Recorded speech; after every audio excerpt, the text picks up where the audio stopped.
ইরানের প্রয়াত সর্বোচ্চ নেতা আয়াতুল্লাহ আলী খামেনির দ্বিতীয় পুত্র মোস্তফা খামেনি দেশটির নতুন সর্বোচ্চ নেতা হিসেবে নির্বাচিত হয়েছেন। ইরানের সুপ্রিম ন্যাশনাল কাউন্সিলের সেক্রেটারি আলী লারিজানি বিষয়টি নিশ্চিত করেছেন।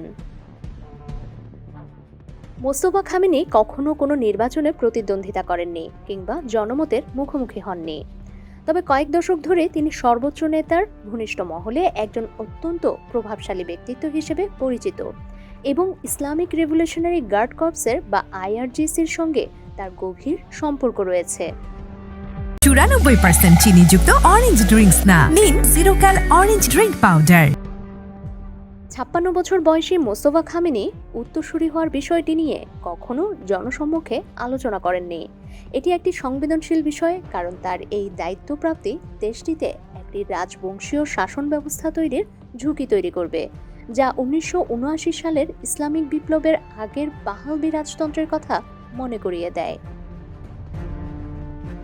এদিকে আইআরজিসি মোস্তফা খামেনিকে অভিনন্দন জানিয়েছে এবং তাকে ইরানের নতুন সর্বোচ্চ নেতা হিসেবে স্বীকৃতি দিয়েছে। রাষ্ট্রীয় গণমাধ্যমে প্রচারিত এক বিবৃতিতে আইআরজিসি খামেনির প্রতি তাদের একনিষ্ঠ ও আজীবন আনুগত্য ঘোষণা করে জোর দিয়ে বলেছে তারা তার সব আদেশ পালন করতে এবং তা বাস্তবায়নে প্রস্তুত থাকবে।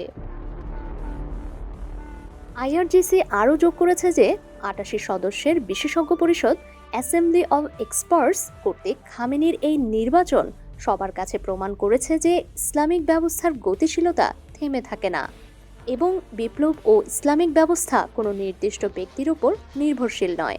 ইরানের সশস্ত্র বাহিনীও নতুন সর্বোচ্চ নেতা মোস্তফা খামেনির প্রতি তাদের সমর্থন ঘোষণা করেছে।